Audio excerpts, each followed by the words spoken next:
Hello everyone. मेरे पास एक comment में आया था कि मैडम पुनर्वसु नक्षत्र के बारे में बताइए। इसके बारे में कितनी करोड़ों वीडियो अपलोड हुई होंगी। आपको नक्षत्रों को नहीं समझना, आपको तो वही 12 क्वेश्चन हैं जिसका आंसर आपको चाहिए, पूरी पब्लिक को चाहिए।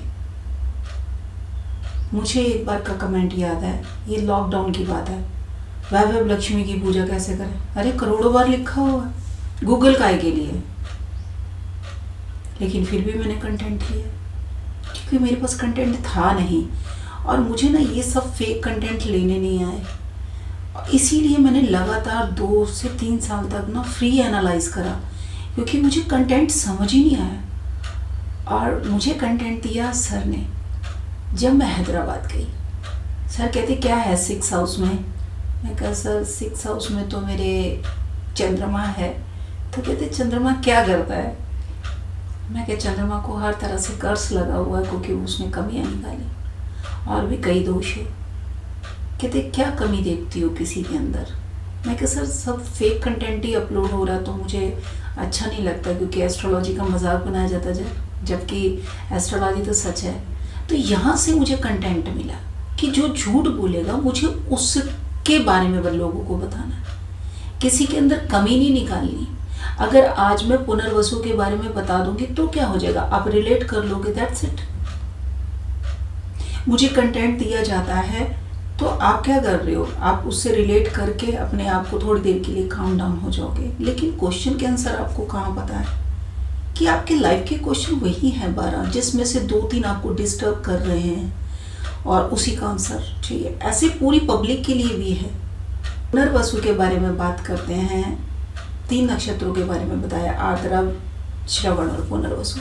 पुनर्वसु क्या है, वसु की पूरी कहानी है कि जब 8 वसु थे, वो की नंदिनी गाय थी तो उनको वो उठा लाए थे, तो उनको ये श्राप मिला था कि आप मनुष्य योनि में नीचे जाओगे। फिर सबने बहुत माफ़ी मांगी तो कहते ठीक है, जिन्होंने 7 ने भी ये नहीं चुराई थी गाय उनको तो ये 1 साल बाद ही मोक्ष हो जाएगा, लेकिन जिसने चुराई है तो वो तो मनुष्य योनि में नीचे रहेगा। अब गंगा के पुत्र बने ये 8 वसु और 7 का तो उन्होंने गंगा में बहा दिया था। जैसे 8वें बेटे को बहाने लगी तो वो भीष्म पितामह बने। इसीलिए मुझे पुनर्वसु क्या है, जो पुनः का मतलब दोबारा उठकर जो खड़ा होता है। यहाँ पर कर्सेस हैं, हर नक्षत्र के पीछे कर्ज है। आपको आपके किए की सजा दी जा रही है पुनर्वसु में। वरना मेरा इससे पहला जो नक्षत्र था मेरा पुष्य नक्षत्र है, तो इसका मतलब है मेरे को जो पिछले जन्म के कर्सेस है इसमें सजा दी जाएगी। सब पूछते हो कौन सा नक्षत्र अच्छा, कोई नक्षत्र अच्छा, क्योंकि नक्षत्र क्या है, मनुष्य योनि में। मनुष्य योनि में सिर्फ एक टास्क है, वाउ फैक्टर क्या देखना, राशियों के पीछे भागना, नक्षत्रों के पीछे भागना। मेरा काम भागना था ही नहीं, मेरा काम था ऐसा क्या करके हैं जिसकी वजह से ये कर्सेस हैं और इसको रिमूव कैसे किया जाता है। हर एस्ट्रोलॉजर की यही ड्यूटी है। वरना टास्क ये कंप्लीट वाला है कि पुनर्वसु में क्या है। तभी तो भगवान ने 7 को जो गलती नहीं थी उसको तो कहा कि आपको सिर्फ 1 साल ही जिंदा रहना, आपका मोक्ष हो जाएगा। तो ये मोक्ष का नक्षत्र था ना। क्यों, भीष्म पितामह को, सबसे छोटे बेटे ने जिसने गाय चुराई थी, धो नाम था उनका, उन्हीं को ये कर्स मिला। क्यों, मुक्ति नहीं थी। यानी जो पेंडिंग आपने काम छोड़ा उसका कर्स फिर से आपको लगेगा, फिर से आपको इस दुनिया में आना पड़ेगा।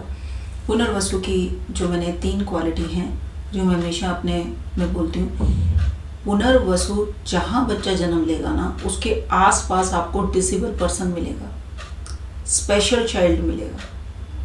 बच्चा किसी के भी घर में उसके आसपास पहले ही पुनर्वसु डंका बजा देगा कि ये ऑकेस्टिक चाइल्ड है या डिसेबल। जैसे 5 उंगलियों में से 2 उंगली नहीं होंगी, कुबड़ होगा, लंगड़ा कर चलेगा। अभी बच्चे ने जन्म लिया है लेकिन उसके आसपास का वो पहले ही डंका बजे। इस घर में बच्चे ने, वाइस एंड वर्सा, आप दोनों चीज ले लो। अगर घर के आसपास है तो बच्चा ही पुनर्वसु में होगा, अगर पुनर्वसु में बच्चा हुआ है तो आसपास के लोग ऐसे। मैं हर बात यहाँ पर बिना रिसर्च के कभी नहीं बोलती। पुनर्वसु में मोक्ष है, ये लास्ट टास्क है। भगवान बोले जहाँ पर आपको कर्म पूरा करना है, तो फिर मेरा जन्म क्यों हुआ, इसका अगला नक्षत्र ये पूछ। तो इसके पीछे भी बड़ी कहानी है, जो मैं हमेशा कहती हूँ कि मुझे अपने ज्ञान का बहुत घमंड था और मैंने नहीं एनालाइज करा लोगों की कुंडली। इसीलिए तो मुझे मकर में मिले हैं गुरुदेव, क्योंकि अगर मैं गुरुदेव के घर में जाती तो वहाँ क्या होगा, ज्ञान तो होगा, पब्लिक जुड़ने नहीं देंगे शनि। यही कर्ज है मेरा। जो भी बच जाएगा उसको उतारने के लिए तो आपको आना ही पड़ेगा। आप बोलते हो Pushya the king of nakshatra, that is the curse of nakshatra, जहाँ पर शिव की दृष्टि नहीं है। कौन ऐसे नक्षत्र में पैदा होना चाहेगा? कौन चाहेगा इस नक्षत्र में कोई प्लेनेट भी आ जाए? मेरे तो 2 प्लेनेट बैठे हुए हैं। एक तो मैं इमोशनल इतनी शुक्राचार्य हैं, लेकिन शुक्राचार्य वाइस एंड वर्सा ज्ञान देंगे। उनके पास संजीवनी विद्या, वहाँ एक सेक्रीफाइस करना पड़ेगा। मेरा मरकरी वहाँ पर है, बुध शुक्र इकट्ठे हैं, लेकिन यहाँ पर भी मरकरी की एक कंडीशन है, प्रैक्टिकल नहीं होना, इमोशनल होना। अब देखिए शनि की कंडीशन है, नक्षत्र का सबलोड देखिए शनि कौन है, कि उन्होंने एक ही कंडीशन रखी है कि इमोशंस को ख़त्म करना है। टास्क पे टास्क है लाइफ, और आप लोग कहाँ उलझे हुए हो। ये जैमोलॉजी, ये नक्षत्र अपलोड कर दी, कितने करोड़ों लोगों ने अपलोड कर दिया। किरण बाबा ने अपलोड करा तो किसी ने सुन लेना क्या? सत्य नहीं सुन सकते। मैंने आज तक किसी 1-2 एस्ट्रोलॉजर हैं जिनकी वीडियो में सुनती हूँ, या पहले भी मैंने सिर्फ सुनी है, बहुत एस्ट्रोलॉजर को सुना है मैंने, लेकिन उसमें जो पॉइंट मुझे रिसर्च में काम आया, मैंने क्या करा कि उसके नोट्स बना रखे हैं। आज भी मेरे पास नोट्स है, मैं कॉम्बिनेशन आज भी पढ़ती हूँ। कभी भी मैं ओवर कॉन्फिडेंस में गई नहीं कि नहीं मुझे तो आता ही है, मेरे में कभी नहीं आई। मैं आज भी पढ़ती हूँ। इसके बाद कभी अगर पुराण पूरे हो जाएंगे तो उपनिषद शुरू हो जाएंगे। मैं हमेशा कहती हूँ मुझे कौन सा कहीं जाकर पूजा पाठ करने, ये अपनी क्यूरियोसिटी है। आप लोगों के लिए जितना पढ़ना था, आपके क्वेश्चन के आंसर के लिए जितना पढ़ना था पढ़ लिया, लेकिन यहाँ पर चल क्या रहा है वो मैं रोज़ देखती हूँ। एस्ट्रोलॉजर हूँ, रील्स आती हैं, एक बार में पता चल जाता है। लेकिन वही क्यूरियोसिटी है। नक्षत्र अगर अपलोड भी कर दूंगी तो भी आपको बातें समझ नहीं आएंगी, सिर्फ आपको रिलेशन पता चलेगा, आपका रिलेशन और कर्ज क्या। देखिए क्वेश्चन कहाँ का है, किस स्वभाव से रिलेटेड, आपके मन में क्या चल रहा है। धैर्य तभी आएगा जब आपको सत्य पता लग जाएगा, बिना इसके तो धैर्य नहीं है। मेरे अंदर जो पेशेंस आया, क्या जानकर आया, सत्य जानकर आया ना। अदरवाइज तो मेरे अंदर एक ही क्यूरियोसिटी थी कि मैं बीमार क्यों रहती हूँ। इसके अलावा मेरा कभी दूसरा क्वेश्चन ही नहीं था एस्ट्रोलॉजी में। लेकिन ये यात्रा ऐसी प्रभु ने आरंभ करी जिसका आरंभ है ना अंत है। ये यात्रा तो वो है, आर्द्रा नक्षत्र है। जो यात्रा मैंने सत्य की आरंभ करी, इसका अंत थोड़ा ही है, आरंभ भी नहीं था। ये तो मेरे है रूल्स कि मुझे सच ही बोलना है। अदरवाइज मुझे किसी को चेंज नहीं करना, किसी की डेस्टिनी को चेंज नहीं करना। वो भी यहाँ पर सिर्फ मैसेज देना। कितने लोग सुनेंगे? कोई भी नहीं सुनता।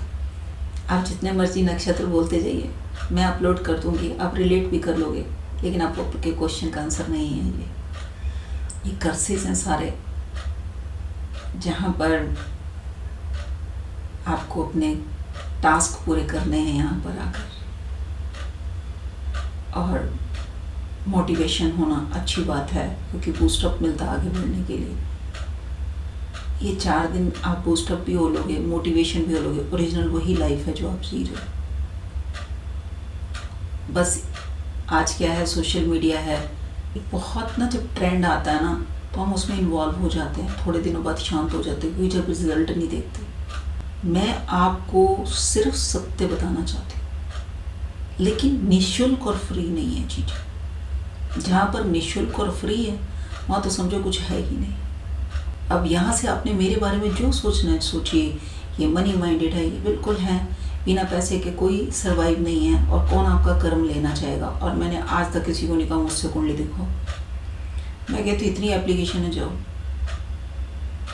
पूछ के आइए आप अपना सच। जिस दिन आपका कर्म बनेगा ना, आप दुनिया के किसी कोने में भी बैठे हुए आप मुझसे ये एनालाइज कराओ, पैसे भी दो, क्योंकि मैं आपका कर्म नहीं ले सकती।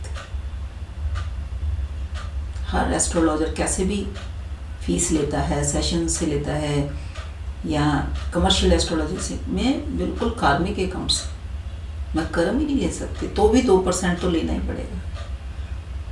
एस्ट्रोलॉजी को आपने इजी और मजाक समझ रखा, जो आता है इसका उपहास करता है। एस्ट्रोलॉजी सत्य से सामना कब हुआ, इसीलिए जितने आए हैं ना, पहले तो डर के मारे नहीं आए, और आए हैं तो इतना रोए हैं कि उनका रोना बंद नहीं हुआ। लेकिन मैं माँ हूँ, मैं बोलती हूँ रो लीजिए, मन हल्का हो जाए। जब सच पता चलता है ना, थोड़े आंसू आते हैं कि कहाँ हम 10 साल से झूठ सुन रहे हैं, तब उन लोगों ने क्यों नहीं बताया। मैंने कहा कोई बात नहीं, ये भी शुक्र करिए कि आपको आज सच पता चला, आप सच के साथ जुड़े, इस बात का आप शुक्र। हमेशा पॉजिटिव और नेगेटिव दोनों साइड्स होते हैं, हमने पॉजिटिव देख के चलना है हमेशा। इसी तरह आप सच से जुड़ें, मेरे चैनल से जुड़ें, मेरे चैनल को लाइक करें, शेयर करें, सब्सक्राइब करें। डॉक्टर किरण बाबा, अगली बार मिलते हैं एक और सत्य के साथ।